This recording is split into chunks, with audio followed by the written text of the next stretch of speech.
Hi hello ನಮಸ್ಕಾರ ಸ್ನೇಹಿತರೆ, ಎಲ್ಲರೂ ಹೇಗಿದ್ದೀರಾ? ಐ ಹೋಪ್ ಎಲ್ಲರೂ ಚೆನ್ನಾಗಿದ್ದೀರಾ ಅಂತೇಳಿ ಭಾವಿಸ್ತಾ ಸ್ನೇಹಿತರೆ, ಇವತ್ತಿನ ಈ ಒಂದು ವಿಡಿಯೋನ ಸ್ಟಾರ್ಟ್ ಮಾಡೋಣ. ವಿಡಿಯೋ ಸ್ಟಾರ್ಟ್ ಮಾಡೋಕ್ಕೆ ಮುಂಚೆ ನಿಮ್ಮೆಲ್ಲರಿಗೂ ನಮ್ಮ ಟೇಸ್ಟಿ ಯಾತ್ರಾ ಕನ್ನಡ ಯೂಟ್ಯೂಬ್ ಚಾನಲ್ಗೆ ಸುಸ್ವಾಗತ.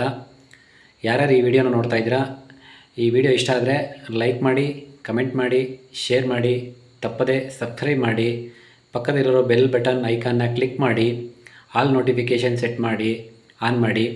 ಆಗ ನಿಮಗೆ ನಾನು ಯಾವುದೇ ಹೊಸ ಥರದ ವೀಡಿಯೋಗಳನ್ನ ಹಾಕಿದ್ರೆ ಇನ್ಸ್ಟಂಟ್ ನೋಟಿಫಿಕೇಷನ್ ಬರುತ್ತೆ. ಓಕೆ ಸ್ನೇಹಿತರೆ, ಈ ಒಂದು ಇವತ್ತಿನ ವಿಡಿಯೋದ ಸ್ಪೆಷಲ್ ಏನಂತಂದರೆ, ಇತ್ತೀಚೆಗೆ ನವಂಬರ್ 14ರಂದು ಮಕ್ಕಳ ದಿನಾಚರಣೆ ದಿವಸ ನಮ್ಮ ನಿಮ್ಮೆಲ್ಲರ ವೃಕ್ಷ ಮಾತೆ ಡಾಕ್ಟರ್ ಸಾಲುಮರದ ತಿಮ್ಮಕ್ಕ, ಪದ್ಮಶ್ರೀ ಪುರಸ್ಕೃತೆ, ಮರಗಳ ಮಹಾತಾಯಿ ಅಂತಲೇ ಪ್ರಸಿದ್ಧಿಯಾಗಿರುವಂಥ ಸಾಲುಮರದ ತಿಮ್ಮಕ್ಕನವರು ವಿಧಿವಶರಾದರು. ನವಂಬರ್ 14 ಮಕ್ಕಳ ದಿನಾಚರಣೆ. ಆ ಮಕ್ಕಳ ದಿನಾಚರಣೆ ದಿನ ಅವರು ವಿಧಿವಶರಾಗಿದ್ದಾರೆ. ಏನು ವಿಪರ್ಯಾಸ ಅಂತ ಅಂದರೆ, ಅವರಿಗೆ ಮಕ್ಕಳಿಲ್ಲ ಅನ್ನೋ ನೋವನ್ನು ನೀಗಿಸ್ಕೊಳ್ಳೋಕ್ಕೋಸ್ಕರ ಅವರು ರಸ್ತೆಯ ಆದಿಬದಿನಲ್ಲಿ ಮರಗಳನ್ನ ನೆಟ್ಟು ಪ್ರಸಿದ್ಧಿಯಾದರು. ಮರಗಳನ್ನೇ ತನ್ನ ಮಕ್ಕಳಂತೆ ಪೋಷಣೆ ಮಾಡಿ ಬೆಳೆಸಿದರು. ಮಕ್ಕಳಿಲ್ಲ ಅನ್ನೋ ಕೊರತೆಯನ್ನು ನೀಗಿಸ್ಕೊಂಡಿದ್ರು. ಅವರು ಕೂಡ ಇವತ್ತು ನವಂಬರ್ 14 ಮಕ್ಕಳ ದಿನಾಚರಣೆ ದಿನದೇ ಕೊನೆ ಹೆಸರು ಎಳೆದಿದ್ದಾರೆ. ಎಂಥ ವಿಪರ್ಯಾಸ ನೋಡಿ. ಇವತ್ತಿನ ದಿವಸ ನಾವು ಅವ್ರನ್ನ ನೆನೆಸ್ಕೊಳ್ಳೇಬೇಕು. ಇವತ್ತೇ ಅಂತಲ್ಲ, ಯಾವತ್ತಿಗೂ ಅವರು ನಮ್ಮ ಹೃದಯದಲ್ಲಿ ಶಾಶ್ವತ. ಅವರ ನೆನಪುಗಳು ಶಾಶ್ವತ. ಅವರ ಒಂದು ಸೇವೆ ಅಪಾರವಾದದ್ದು, ಗಣನೀಯವಾದದ್ದು. ಅವರ ಬಗ್ಗೆ ಕೆಲವೊಂದು ವಿಚಾರಗಳನ್ನ ನಿಮ್ಮ ಮುಂದೆ ಸ್ನೇಹಿತರೆ ಹಂಚ್ಕೊಳ್ತಾ ಇದ್ದೀನಿ. ಡಾಕ್ಟರ್ ಸಾಲುಮರದ ತಿಮ್ಮಕ್ಕನವರು ಅವರು 1911 ಜೂನ್ 30ರಂದು ತುಮಕೂರು ಜಿಲ್ಲೆ ಗುಬ್ಬಿ ತಾಲೂಕಿನ ಒಂದು ಪುಟ್ಟ ಗ್ರಾಮದಲ್ಲಿ ಜನಿಸಿದರು. ಅವರದೊಂದು ಬಡ ಕುಟುಂಬ, ದಲಿತ ಮಹಿಳೆ, ಅನಕ್ಷರಸ್ತೆ. ಆವಾಗಿನ ಕಾಲ ಗೊತ್ತಲ್ಲ, ತುಂಬ ಜನ ಮಕ್ಕಳು, ಬಡತನ ಜಾಸ್ತಿ. ಹಾಗೆಯೇ ಇವ್ರ ಫ್ಯಾಮಿಲಿ ಕೂಡ, ಇವರಿಗೆ ಸಹೋದರ ಮತ್ತು ಸಹೋದರಿಯರಿರ್ತಾರೆ. ತುಂಬ ಕಷ್ಟ ಇರುತ್ತೆ, ಜೀವನ ಮಾಡಲಿಕ್ಕೂ ಕಷ್ಟ ಇರುತ್ತೆ. ಇನ್ನು ಓದೋದು, ಅಕ್ಷರಾಭ್ಯಾಸ ಇಲ್ಲ, ಅವರು ಅದನ್ನು ನೋಡೇ ಇಲ್ಲ. ಸೊ ಅವರು ಕೂಡ ಕೂಲಿ ಕೆಲಸಕ್ಕೆ ಹೋಗ್ತಾಯಿದ್ರು. ತಂದೆ ತಾಯಿಗಳ ಜೊತೆ ಕೆಲಸ ಮಾಡಿಕೊಂಡು ಜೀವನ ನಡೀತಾ ಇತ್ತು. ಕಷ್ಟ ಇತ್ತು, ಸಾಲಗಳು ಮಾಡ್ಕೊಂಡಿದ್ರು, ಎಲ್ಲ ಇತ್ತು. ಕೆಲವೊಂದು ಸಮಯದಲ್ಲಿ ಎಕ್ಕದ ಎಲೆ ಗಿಡಗಳನ್ನ ಕೂಡ ಎಲೆಗಳನ್ನ ಮಾರಿ ಹಣ ಸಂಪಾದನೆ ಮಾಡಿದಾರಂತೆ ಅವರು. ಕಳೆ ಕೀಳಕ್ಕೆ ಹೋಗೋದು, ಮಣ್ಣು ಹೊರೋದು, ಬಂಡೆ ಹೊಡಿಯೋಕ್ಕೆ ಹೋಗೋದು, ಈ ಥರದ ಕೆಲಸಗಳೆಲ್ಲ ಮಾಡ್ತಿದ್ರಂತೆ. ಆ ಸಮಯದಲ್ಲಿ ಬಂಡೆ ಹೊಡಿಯೋಕ್ಕೆ ಅಂತ ಹೋದಾಗ ಆ ಒಂದು ಕಲ್ಲಿನ ಚೂರು ಅವರ ಒಂದು ಬಲಗಣ್ಣಿಗೆ ತಾಗಿ ಸ್ವಲ್ಪ ದೃಷ್ಟಿನೂ ಕೂಡ ಕಳ್ಕೊಂಡಿದ್ರಂಥವ್ರು. ಸ್ವಲ್ಪ ದೃಷ್ಟಿ ಮಂದ ಆಗಿತ್ತಂತೆ ಆ ಟೈಮಲ್ಲಿ, ಚಿಕ್ಕ ವಯಸ್ಸಲ್ಲಿ. ಇಷ್ಟೆಲ್ಲ ಕಷ್ಟ ಏಳು ಬೀಳುಗಳನ್ನ ನೋಡ್ಕೊಂಡು ಬಂದಂಥ ಸಾಲುಮರದ ತಿಮ್ಮಕ್ಕನವರು ತನ್ನ 16ನೇ ವಯಸ್ಸಿನಲ್ಲಿ ಮದುವೆ ಆಗ್ತಾರೆ. ಅವಾಗೆಲ್ಲ ಗೊತ್ತಲ್ಲ, ಅವಾಗಿನ ಕಾಲಗೆಲ್ಲ ಚಿಕ್ಕ ವಯಸ್ಸಿಗೆ ಮದುವೆಗಳನ್ನ ಮಾಡ್ತಾಯಿದ್ರು. ಸೊ ಅವರು ಕೂಡ 16ನೇ ವಯಸ್ಸಿನಲ್ಲಿ ರಾಮನಗರ ಜಿಲ್ಲೆ ಮಾಗಡಿ ತಾಲೂಕು ಹುಲಿಕಲ್ ಅನ್ನೋ ಗ್ರಾಮದಲ್ಲಿ ಬಿಕ್ಕಲು ಚಿಕ್ಕಯ್ಯ ಅನ್ನೋರನ್ನ ಮದುವೆ ಆಗ್ತಾರೆ. ಬಿಕ್ಕಲು ಚಿಕ್ಕಯ್ಯ ಅಂತ ಏನಕ್ಕೆ ಹೆಸರಿದೆ ಅಂತಂದರೆ, ಅವರು ಬಿಕ್ಕಲಿಸ್ತಾ ಇದ್ರಂತೆ ಮಾತಾಡಬೇಕಾದ್ರೆ, ಹಾಗಾಗಿ ಅವ್ರ ಹೆಸರು ಬಿಕ್ಕಲು ಚಿಕ್ಕಯ್ಯ ಅಂತ ಹೇಳಿದೆ. ಅವ್ರನ್ನ ಮದುವೆ ಆಗ್ತಾರೆ. ಮದುವೆಯಾಗಿ ರಾಮನಗರ ಹುಲಿಕಲ್ ಗ್ರಾಮಕ್ಕೆ ಬರ್ತಾರೆ. ಅಲ್ಲೂ ಕೂಡ ಅವ್ರ ಗಂಡನೂ ಕೂಡ, ಅವರು ಕೂಡ ದನ ಮೇಯಿಸ್ತಿದ್ರಂತೆ. ಹಾಗೆ ಲೋಕೋಪಯೋಗಿ ಇಲಾಖೆಯಲ್ಲಿ ಕೆಲಸನೂ ಕೂಡ ಮಾಡ್ತಿದ್ರಂತೆ. ಅಲ್ಲೂ ಕೂಡ ಬಡತನ, ಅಲ್ಲೂ ಕೂಡ ತಪ್ಪಿದ್ದಲ್ಲ ಅವರಿಗೆ. ಗಂಡ ಹೆಂಡತಿ ಇಬ್ಬರು ಕೂಡ ಕಷ್ಟಪಟ್ಟು ಕೆಲಸ ಮಾಡ್ತಾಯಿದ್ರು. ಇವರು ಕೂಲಿ ಕೆಲ್ಸಕ್ಕೆ ಹೋಗ್ತಾಯಿದ್ರು ತಿಮ್ಮಕ್ಕನವರು. ಅವರು ಒಂದು ಮದುವೆಯಾಗಿ 10-15 ವರ್ಷಗಳಾದರೂ ಕೂಡ ಮಕ್ಕಳಿಲ್ಲ ಅನ್ನೋ ಕೊರಗನ್ನ ನೀಗಿಸ್ಕೊಳ್ಳೋಕ್ಕೋಸ್ಕರ ಅವರೇನು ಮಾಡ್ತಾರೆ, ಒಂದು ನಿರ್ಧಾರಕ್ಕೆ ಬರ್ತಾರೆ. ಮನೇಲೂ ಕೂಡ ತುಂಬ ಕಿರಿಕಿರಿ ಇರುತ್ತೆ. ಅವರ ಅತ್ತೆ ಮನೇಲಿ ಗೊತ್ತಲ್ಲ, ಸಾಮಾನ್ಯವಾಗಿ ಅತ್ತೆ ಸೊಸೆ ಜಗಳ, ಮನೇಲಿ ಕಿರಿಕಿರಿ, ಮಕ್ಕಳಿಲ್ಲ ಅಂತೇಳಿ, ಹಾಗೆ ಹೀಗೆ ಅಂತೇಳಿ ಅವ್ರಿಗೆ ಬಾಯಿಗೆ ಬಂದಂಗೆ ಮಾತಾಡೋದು, ಬೈಯೋದು, ಈ ಥರ ಎಲ್ಲ ಇತ್ತು. ಅವ್ರ ಕುಟುಂಬದಲ್ಲೂ ಕೂಡ ಇತ್ತಂತೆ. ಆದರೆ ತಿಮ್ಮಕ್ಕನವರು ಅದನ್ನೆಲ್ಲ ನಿಭಾಯಿಸ್ಕೊಂಡು ಶಾಂತಿಯಿಂದ ಎಲ್ಲನೂ ಅನುಸರಿಸ್ಕೊಂಡು ಹೋಗ್ತಿದ್ರಂತೆ. ಒಂದು ಸಲ ಗಂಡ ಹೆಂಡತಿ ಹೀಗೆ ಅವರ ಹುಲಿಕಲ್ಲಿಂದ ಕುದುರ್ಗೆ ಹೋಗೋ ರಸ್ತೆಯಲ್ಲಿ ಹೋಗಬೇಕಾದ್ರೆ ತುಂಬ ಬಿಸಿಲಿತ್ತಂತೆ, ಮಧ್ಯಾಹ್ನದ ಬಿಸಿಲು. ಆ ಟೈಮಲ್ಲಿ ಅವರು ವಿಶ್ರಾಂತಿ ತೊಗೊಳಕ್ಕೆ ಸುತ್ತಮುತ್ತ ನೋಡಿದ್ರೆ ಏನು ನೆರಳಿರೋದಿಲ್ಲ, ಮರನೇ ಇರೋದಿಲ್ಲ, ನೆರಳೆಲ್ಲಿ ಬಂತು. ಆವಾಗ ಅವರು ಆಲೋಚನೆ ಮಾಡಿದ್ರಂತೆ, ನಾವು ಯಾಕೆ ಒಂದು ಮರಗಳನ್ನ ನೆಡುವಂಥ ಕಾರ್ಯ ಮಾಡಬಾರ್ದು, ನಮಗೆ ಮಕ್ಕಳಿಲ್ವಲ್ಲ ಹೆಂಗಿದ್ರು, ಈ ಮರಗಳನ್ನೇ ನೆಟ್ಟು ಅವನ್ನೇ ಮಕ್ಕಳಂತೆ ಪೋಷಣೆ ಮಾಡಿ ಆ ಒಂದು ಕೊರತೆಯನ್ನು ನೀಗಿಸ್ಕೊಳ್ಳೋಣ ಅಂತೇಳಿ ನಿರ್ಧಾರ ಮಾಡಿ ಅವತ್ತು ಮಾಡಿದಂಥ ಅವರು ಮಹಾನ್ ಕಾರ್ಯ ಇವತ್ತಿನವರೆಗೂ ನಿಲ್ಲಿಲ್ಲ. ಇವತ್ತಿನವರೆಗೂ ನಾವು ನೆನೆಸ್ಕೊತಾ ಇದ್ದೀವಿ ಅದನ್ನು. ಅವತ್ತು ಸ್ಟಾರ್ಟ್ ಮಾಡಿದ್ರು. ಒಂದು 5 ಆಲದ ಮರಗಳನ್ನ, ಸಸಿಗಳನ್ನ ನೆಟ್ಟರು, ಗಿಡಗಳನ್ನ. ಅದಾದಮೇಲೆ ವರ್ಷ ಒಂದು ವರ್ಷ 5, ಒಂದು ವರ್ಷ 10, ನೆಕ್ಸ್ಟ್ ವರ್ಷ 15, 20, 30, 40 ಹೀಗೆ ಸಂಖ್ಯೆಗಳು ಜಾಸ್ತಿ ಆಗ್ತಾ ಹೋಯಿತು. ಆ ಮರಗಳು ಚಿಗುರೊಡೆದು ಬೆಳೆಯೋಕ್ಕೆ ಸ್ಟಾರ್ಟ್ ಆದಾಗ ಇವ್ರ ಮುಖದಲ್ಲಿ ಮಂದಹಾಸ ಆಯಿತು. ಅವನೇ ಮಕ್ಕಳಂತೆ ಇವರು ಪ್ರೀತಿಸಿ ಪೋಷಣೆ ಮಾಡಿದ್ರು ಸಾಲುಮರ ತಿಮ್ಮಕ್ಕನವರು. ಬರೀ ನೆಟ್ಬಿಟ್ರೆ ಆಗೋಯ್ತಾ? ಅವಕ್ಕೆ ನೀರು ಹಾಕೋದಾಗಲಿ, ಆಮೇಲೆ ಜಾನುವಾರುಗಳು ದನಕರುಗಳು ಮೇಯ್ದೇ ಇರೋದಾಗಿ ಅದಕ್ಕೆ ಸೇಫ್ಟಿ ಮಾಡೋದಾಗಲಿ, ಸುರಕ್ಷತೆ ಮಾಡೋದಾಗಲಿ ಅದೆಲ್ಲ ಮಾಡಬೇಕಲ್ಲ. ಅದಕ್ಕಾಗಿ ಇವರೇನು ಮಾಡ್ತಾರೆ, ಆ ಜಾಲಿ ಮರದ ಮುಳ್ಳನ್ನು ಎಲ್ಲ ತಂದುಬಿಟ್ಟು ಅದರ ಗಡ ಸುತ್ತ ಕೂಡ ಹಾಕಾದ್ಮೇಲೆ ಅವು ಬೆಳೀತಾ ಬರ್ತವೆ. ಅಲ್ಲಿಂದ ಸ್ಟಾರ್ಟ್ ಆಗುತ್ತೆ ಅವರ ಜರ್ನಿ, ಮರಗಳು ನೆಡುವಂಥದ್ದು. ಸುಮಾರು 15 ವರ್ಷಗಳ ಕಾಲ ಅವರ ಸೇವೆ. ಸುಮಾರು 8,000ಕ್ಕಿಂತ ಹೆಚ್ಚು ಮರಗಳನ್ನ ನೆಟ್ಟಿದ್ದಾರೆ. ಆ ಒಂದು ರಸ್ತೆಯಲ್ಲಿ ಸುಮಾರು 5 ಕಿಲೋಮೀಟ್ರ್ ದೂರ ಇದೆ. ಅದು ಹುಲಿಕಲ್ಲಿಂದ ಕುದೂರು 5 ಕಿಲೋಮೀಟ್ರ್ ದೂರ. ಅಷ್ಟು ದೂರದವರೆಗೂ ರಸ್ತೆಯ ಬದಿನಲ್ಲಿ ಆಲದ ಮರಗಳನ್ನ ನೆಟ್ಟಿದ್ದಾರೆ. ಸುಮಾರು 400 ಮರಗಳನ್ನ ನೆಟ್ಟಿದ್ದಾರೆ. 400 ಮರಗಳು ಕೂಡ ನೆಟ್ಟಿದ್ದಾರೆ. ಇವತ್ತು ನಾವು ಅಲ್ಲಿಗೆ ಹೋದರೆ ಆ ಸುತ್ತ ಇರುವಂಥ ಮರಗಳು ನೋಡಿದ್ರೆ ನಾವು ಅವ್ರನ್ನ ನೆನೆಸ್ಕೊಬೇಕು ನಿಜವಾಗ್ಲೂ ಅಲ್ವಾ.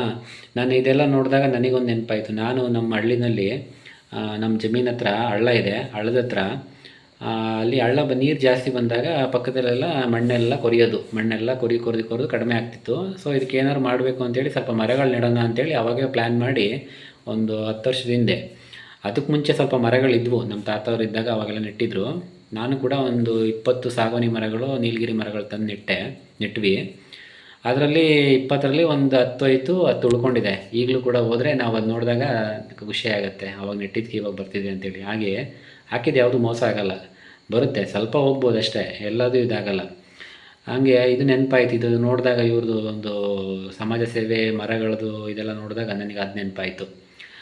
ಆನಂತರ ಇವ್ರೇನು ಮಾಡ್ತಾರೆ, ಅಲ್ಲಿಂದ ಸ್ಟಾರ್ಟ್ ಆಗುತ್ತೆ ಅವರ ಒಂದು ಮರ ಗಿಡಗಳನ್ನ ನೆಡುವಂಥ ಒಂದು ಕೆಲಸ.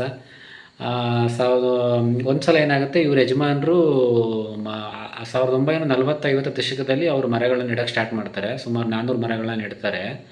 ಅದಾದಮೇಲೆ 1970ರಲ್ಲಿ ಅದೆಲ್ಲ ಸರ್ಕಾರ ಸುಪರ್ದಿಗೆ ಹೋಗುತ್ತೆ, ಸರ್ಕಾರದ ವಶಕ್ಕೆ ಹೋಗುತ್ತೆ ಆ ಮರಗಳೆಲ್ಲ ಪಾಪ.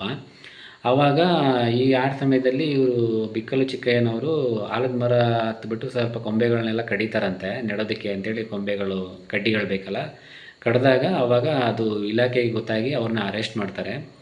ಆ ಟೈಮಲ್ಲಿ ತಿಮ್ಮಕ್ಕನವರು ಭಾಳ ಸಫರ್ ಮಾಡ್ತಾರೆ.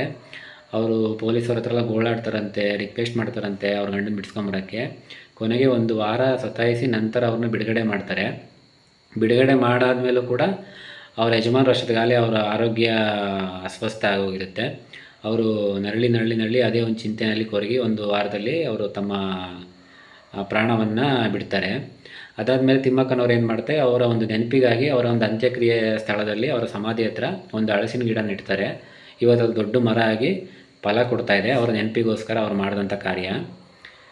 ಅಲ್ಲಿಗೆ ಅವ್ರು ಮುಗೀತು. ತಿಮ್ಮಕ್ಕನವ್ರು ಮಾತ್ರ ಅವರ ಒಂದು ಕಾರ್ಯನ ಬಿಡಲಿಲ್ಲ. ಇನ್ನೂ ಬಡತನ ಜಾಸ್ತಿ, ಇನ್ನೂ ಸ್ವಲ್ಪ ಕಷ್ಟಗಳು ಜಾಸ್ತಿನೇ ಆಯಿತು ಅವರಿಗೆ. ನೋಡಿ, ಚಿಕ್ಕದ್ರಲ್ಲೂ ಕಷ್ಟ, ಮದುವೆ ಆದಮೇಲೂ ಕಷ್ಟ, ಗಂಡ ಸತ್ತ ಮೇಲೂ ಕೂಡ ಕಷ್ಟ. ಆವಾಗಲೂ ಕೂಡ ಅವರು ಅವ್ರ ಕೆಲಸನ ಬಿಡಲಿಲ್ಲ, ಮಾಡ್ತಾನೆ ಹೋದರು. ಇದನ್ನು ಗಮನಿಸಿದಂಥ ಸರ್ಕಾರ 1996ರಲ್ಲಿ ಅಂದು ದೇವೇಗೌಡರು ಪ್ರಧಾನಿಯಾಗಿದ್ದರು. ಅವರ ನೇತೃತ್ವದಲ್ಲಿ ಅವರಿಗೆ ಅತ್ಯುತ್ತಮ ನಾಗರಿಕ ಪ್ರಶಸ್ತಿ ಅಂತ ಒಂದು ಪ್ರಶಸ್ತಿನ ನೀಡಿ ಸನ್ಮಾನ ಮಾಡಿದ್ರು. ಅದಾದಮೇಲೆ ಅವಾಗಿಂದ ಅವರ ಪ್ರಶಸ್ತಿಗಳ ಬರುವಂಥ ಸಾಲು ಪ್ರಶಸ್ತಿಗಳು ಬರುವಂಥದ್ದು ಸ್ಟಾರ್ಟ್ ಆಯಿತು. ಅವರು ಸ್ವಲ್ಪ ಜಗತ್ ಪ್ರಸಿದ್ಧ ಆದರು. ಆವಾಗಿಂದ ಅವ್ರು 97ರಲ್ಲಿ ಕನ್ನಡ ರಾಜ್ಯೋತ್ಸವ ಪ್ರಶಸ್ತಿ ಬಂತು. ಅದಾದಮೇಲೆ ಇಂದಿರಾ ವೃಕ್ಷ ಮಿತ್ರ ಪ್ರಶಸ್ತಿ ಬಂತು, ನಾಡೋಜ ಪ್ರಶಸ್ತಿ ಬಂತು, ಡಾಕ್ಟರೇಟ್ ಕೂಡ ಬಂದಿದೆ ಅವರಿಗೆ. ಡಾಕ್ಟರೇಟ್ ನೀಡಿ ಗೌರವಿಸಲಾಗಿದೆ. ಅಲ್ಲಿಂದ ಅವರು ಸ್ಟಾರ್ಟ್ ಆಗಿದ್ದು ಜರ್ನಿ. ಅದಾದಮೇಲೆ ಅವರು ಒಂದು 1994-95ನೇ ಇಸ್ವಿಯಲ್ಲಿ ಶಾಮನೂರು ಶಿವಶಂಕರಪ್ಪನವರು ಆ ಒಂದು ರಸ್ತೆ ಮಾರ್ಗವಾಗಿ ಬರ್ತಾರಂತೆ. ರಾಮನಗರದಲ್ಲಿ ಒಂದು ಫಂಕ್ಷನ್ ಇರುತ್ತೆ. ಸೊ ಆ ಫಂಕ್ಷನ್ಗೋಸ್ಕರ ದಾವಣಗೆರೆಯಿಂದ ಹೊರಟು ಒಂದು ಹುಲಿಕಲ್ ಮಾರ್ಗವಾಗಿ ಬರಬೇಕಾದ್ರೆ ಅವರು ಆ ರಸ್ತೆ ಅಕ್ಕಪಕ್ಕ ಇರೋಂಥ ಆಲದ ಮರಗಳನ್ನ ನೋಡಿಬಿಟ್ಟು ಕೇಳ್ತಾರಂತೆ, ಈ ಥರ ಎಲ್ಲ ಇದೆಯಲ್ಲ, ಇದೆಯಲ್ಲ, ಯಾರು ಮಾಡಿದ್ದು ಯಾರು ಅಂತೇಳಿ ಅದ್ರ ಹಿನ್ನೆಲೆ ಎಲ್ಲ ವಿಚಾರಿಸಿದಾಗ ತಿಮ್ಮಕ್ಕನವರು ಅಂತ ಗೊತ್ತಾಗುತ್ತೆ. ಸೀದಾ ಅವ್ರು ಏನು ಮಾಡ್ತಾರೆ, ಕಾರ್ಯಕ್ರಮಕ್ಕೆ ಹೋಗೋಕ್ಕೆ ಮುಂಚೆನೇ ಅವ್ರ ಮನೆಗೆ ಹೋಗ್ಬಿಟ್ಟು ಅವ್ರನ್ನ ಮಾತಾಡಿಸಿ ನಮಸ್ಕಾರ ಮಾಡಿ ಅವರಿಗೆ 5,000 ರೂಪಾಯಿ ದುಡ್ಡನ್ನು ಕೂಡ ಕೊಡ್ತಾರಂತೆ. ಆ ದುಡ್ಡು ಅವ್ರಿಗೆ ಭಾಳ ಹೆಲ್ಪ್ ಆಯ್ತಂತೆ ತಿಮ್ಮಕ್ಕನವರಿಗೆ, ಅವರೊಂದು ಕೆಲವೊಂದು ಸಾಲಗಳೆಲ್ಲ ತೀರಿಸ್ಕೊಳ್ಳೋಕ್ಕೆ. ಆ ಟೈಮಲ್ಲಿ 5,000 ಸ್ವಲ್ಪ ದೊಡ್ಡ ಅಮೌಂಟೇ ಅಲ್ವಾ, ಅವ್ರಿಗೆ ಹೆಲ್ಪ್ ಆಯ್ತಂತೆ. ಅಲ್ಲಿಂದ ನೆಕ್ಸ್ಟು ಅವರು ಒಂದು ಕಾರ್ಯಕ್ರಮಕ್ಕೆ ಹೋಗ್ಬಿಟ್ಟು ಆ ಕಾರ್ಯಕ್ರಮದಲ್ಲೂ ಕೂಡ ಅವ್ರ ಹೆಸರನ್ನ ಹೇಳಿ ಹೊಗಳ್ತಾರಂತೆ. ಆಯಿತು. ಅದಾದಮೇಲೆ ತಿಮ್ಮಕ್ಕನವರಿಗೆ 2 ಆಸೆ ಇತ್ತು. ಏನಂತ ಅಂದರೆ, ಒಂದು ಸ್ವಂತ ಸ್ವಗ್ರಾಮದಲ್ಲಿ ಹುಲಿಕಲ್ನಲ್ಲಿ ಹೆರಿಗೆ ಹಾಸ್ಪಿಟ್ಲು ಮಾಡಬೇಕು ಅನ್ನೋ ಒಂದು ಆಸೆ ಇತ್ತು. ಹೆಣ್ಮಕ್ಳಿಗೆ ಅನುಕೂಲ ಆಗಲಿ ಅಂತೇಳಿ ಹೆರಿಗೆ ಆಸ್ಪತ್ರೆ ಮಾಡಬೇಕು ಅಂತೇಳಿ ಒಂದು ಅನುಕೂಲ ಇತ್ತು, ಆ ಆಸೆ ಇತ್ತು. ಯಾಕಂತಂದರೆ ಒಂದು ಇನ್ಸಿಡೆಂಟ್ ಆಗಿತ್ತು ಹೆರಿಗೆ ಸಂಬಂಧಪಟ್ಟಾಗೆ. ಸೊ ಹಾಗಾಗಿ ಅವರು ಒಂದು ಆಸೆನ ಇಟ್ಕೊಂಡಿದ್ರು ಮಾಡಬೇಕು ಅಂತೇಳಿ, ಗಂಡ ಹೆಂಡತಿ ಇಬ್ಬರು ಕೂಡ ಇದ್ದಾಗಲೇ. ಅದಾದಮೇಲೆ ಇನ್ನೊಂದು ಆಸೆ ಇಟ್ಕೊಂಡಿದ್ರು, ಹಾಸನ ಜಿಲ್ಲೆ ಬೇಲೂರಲ್ಲಿ ವಸ್ತು ಸಂಗ್ರಹಾಲಯವನ್ನು ಮಾಡಬೇಕು ಅಂತೇಳಿ ಆಸೆ ಇಟ್ಕೊಂಡಿದ್ರು. 2 ಆಸೆ ಇತ್ತು ಅವರಿಗೆ. ಫೈನಲಿ ಆ 2 ಆಸೆನೂ ಕೂಡ ಈಡೇರಿಲ್ಲ. ಒಂದು ಆಸೆ ಈಡೇರುತ್ತೆ ಅಂತೇಳಿ ಪ್ರಯತ್ನ ಪಟ್ಟಿದ್ದಾರೆ, ಅದಿನ್ನೂ ಕೂಡ ಆಗಿಲ್ಲ. 2019ರಲ್ಲಿ ಪದ್ಮಶ್ರೀ ಅನ್ನೋ ಪ್ರಶಸ್ತಿಯನ್ನು ನೀಡಿ ಗೌರವಿಸಲಾಗುತ್ತೆ ಭಾರತ ಸರ್ಕಾರ. ಅಂದಿನ ರಾಷ್ಟ್ರಪತಿಗಳಾದಂಥ ರಾಮನಾಥ್ ಕೋವಿಂದ್ ಅವರು ಈ ಒಂದು ಪ್ರಶಸ್ತಿಯನ್ನು ನೀಡಿ ಗೌರವಿಸ್ತಾರೆ. ಆ ಸಮಯದಲ್ಲಿ ಪ್ರಧಾನಮಂತ್ರಿಯವರು ಕೂಡ, ನರೇಂದ್ರ ಮೋದಿಯವರು ಕೂಡ ಇರ್ತಾರೆ. ಅಲ್ಲೊಂದು ಸನ್ನಿವೇಶ, ಒಂದು ಇನ್ಸಿಡೆಂಟ್ ಏನಂತಂದರೆ, ಸಾಲುಮರದ ತಿಮ್ಮಕ್ಕನವರು ಅವ್ರಿಗೆ ನಮಸ್ಕರಿಸಿ ಪ್ರಶಸ್ತಿಯನ್ನು ಸ್ವೀಕರಿಸಿ ಅವರ ತಲೆ ಮೇಲೆ ಕೈಯನ್ನು ಇಟ್ಟು ಆಶೀರ್ವಾದ ಮಾಡ್ತಾರೆ. ಅದು ಒಂದು ಎಲ್ಲರ ಮೆಚ್ಚುಗೆಗೆ ಪಾತ್ರ ಆಗುತ್ತೆ. ಆ ಒಂದು ಇನ್ಸಿಡೆಂಟು ಮರೆಯೋಕ್ಕಾಗಲ್ಲ ಅದು. ಫೈನಲಿ 2025 ನವಂಬರ್ 14 ವಿಧಿವಶರಾಗ್ತಾರೆ, ಮಕ್ಕಳ ದಿನಾಚರಣೆ ದಿನದಂದು. ಜಗತ್ತೇ ತಿರುಗಿ ನೋಡುವಂಥ ಮಾಡಿರುವಂಥ ಮಹಾತಾಯಿ, ಪರಿಸರವಾದಿ, ಪರಿಸರ ಪ್ರೇಮಿ, ಶತಾಯುಷಿ ಸಾಲುಮರದ ತಿಮ್ಮಕ್ಕನವರು. ಅವರ ಬಗ್ಗೆ ಕೆಲವೊಂದು ವಿಚಾರಗಳನ್ನ ನಾನು ನಿಮ್ಮ ಮುಂದೆ ಹಂಚ್ಕೊಂಡಿದ್ದೀನಿ ಸ್ನೇಹಿತರೆ. ಇಲ್ಲಿಗೆ ಈ ವಿಡಿಯೋನ ಎಂಡ್ ಮಾಡ್ತಾಯಿದ್ದೀನಿ. ಈ ವಿಡಿಯೋ ಇಷ್ಟ ಆಗಿದರೆ ದಯವಿಟ್ಟು ಲೈಕ್ ಮಾಡಿ, ಸಪೋರ್ಟ್ ಮಾಡಿ, ಕಮೆಂಟ್ ಮಾಡಿ, ಶೇರ್ ಮಾಡಿ, ತಪ್ಪದೇ ಸಬ್ಸ್ಕ್ರೈಬ್ ಮಾಡ್ಕೊಳ್ಳಿ. ನಿಮ್ಮೆಲ್ಲರ ಪ್ರೋತ್ಸಾಹ ಹೀಗೆ ಯಾವಾಗಲೂ ಇರಲಿ ಅಂತೇಳಿ ಹೇಳ್ತಾ ನಾನು ಈ ವಿಡಿಯೋನ ಎಂಡ್ ಮಾಡ್ತಾಯಿದ್ದೀನಿ. ಮತ್ತೆ ಇನ್ನೊಂದು ಹೊಸ ವಿಡಿಯೋದೊಂದಿಗೆ, ಒಂದು ಹೊಸ ಕಂಟೆಂಟೊಂದಿಗೆ ನಿಮ್ಮ ಮುಂದೆ ಬರ್ತೀನಿ. ಅಲ್ಲಿವರೆಗೂ ಎಲ್ರಿಗೂ ಶುಭವಾಗಲಿ. Take care. ಬಾಯ್ ಬಾಯ್.